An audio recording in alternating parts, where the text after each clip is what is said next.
হযরত আবু হুরায়রা রাদিয়াল্লাহু তাআলা আনহু বলেন, নবী করিম সাল্লাল্লাহু আলাইহি ওয়াসাল্লাম একদিন আমাদের দিকে ঘুরে বসলেন এবং আমাদেরকে উদ্দেশ্য করে বললেন, হে আমার সাহাবারা, তোমাদের ভিতরে কে এমন আছো যে আমার কাছে কিছু নসিহত গ্রহণ করবে এবং এই নসিহতের উপরে আমল করবে, এবং তার ভিতরে এই স্পৃহা আছে যে ব্যক্তি আমল করতে চাইবে তাকে এই নসিহতের কথাগুলোকে শিখিয়ে দিবে।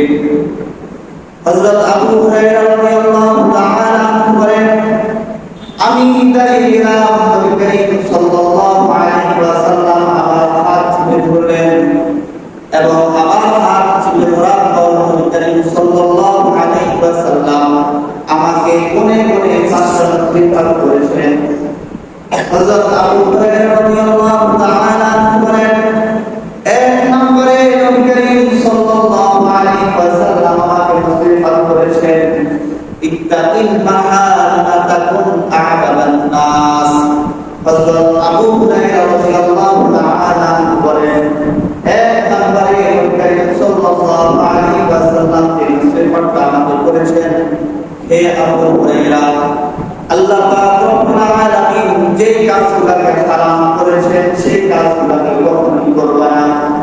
আল্লাহ পাক রব্বুল আলামিন যে কাজগুলোকে করতে বলেছেন সেই কাজগুলোকে করবে না, যে কাজগুলোকে করতে নিষেধ করেছেন সেই কাজগুলোকে তুমি করবে না, এবং গুনাহ তোমার যতই ছোট হোক এবং বড় হোক কোন গুনাহের সাথে তুমি লিপ্ত হবে না।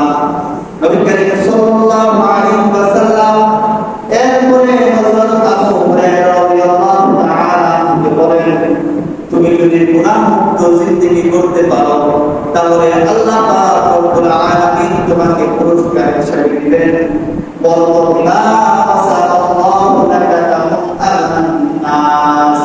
নবী করিম সাল্লাল্লাহু আলাইহি ওয়াসাল্লাম বলেন, আল্লাহ পাক রব্বুল আলামিনের কাছে দুনিয়ার সমস্ত মানুষ থেকে তুমি সর্বাপেক্ষা আবেদ করে তুমি গণ্য হবে। সুবহানাল্লাহ। তাহলে পুরস্কার হিসাবে নবী করিম সাল্লাল্লাহু আলাইহি ওয়াসাল্লাম আবু হুরায়রাকে বলেন, তুমি যদি গুনাহমুক্ত জিন্দেগি করতে পারো তাহলে পৃথিবীতে যত মানুষ আছে সমস্ত মানুষ যদি আবেদ হয়ে যায় আল্লাহ পাক রব্বুল আলামিনের কাছে বলবো লা আসাল্লাহু লাকা তামুআন নাস, পৃথিবীর সমস্ত মানুষ থেকে সর্বাপেক্ষা আবেদ আল্লাহ তাআলার কাছে তুমি গণ্য করো। সুবহানাল্লাহ। এক নাম্বার নসিহত কি করেছেন, গুনাহমুক্ত জিন্দেগি করতে হবে। কথা বুঝতেছেন? গুনাহমুক্ত জিন্দেগি করতে হবে। কিন্তু এখন আমরা আমল যাই করি আর না করি গুনাহের সাথে লিপ্ত আছে। গুনাহের সাথে কি আছে? লিপ্ত আছে।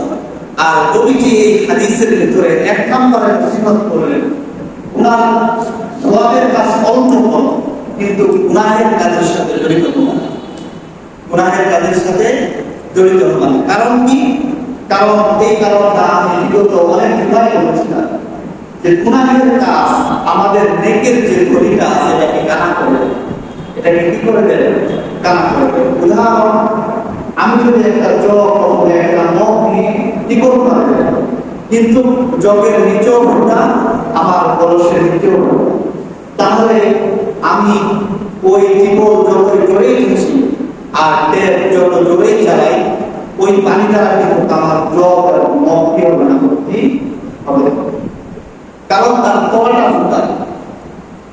এজন্য আমি নেক কাজ করতেছি ঠিক, কিন্তু আমার সাথে সাথে গুনাহের কাজ লেগেই গেছে, তাহলে ওই গুনাহের কারণে আমার নেকের ভিতর কি হবে না? আমার পথ হবে না। কথা বলেন, নেকের ভিতর কি হবে না? কথা বুঝতেছেন? নেকের ভিতরে আমার কি হবে না? বরকত হবে। এজন্য আমাদেরকে গুনাহের কাজ ছাড়তে হবে। গুনাহের কাজ কি করতে হবে? ছাড়তে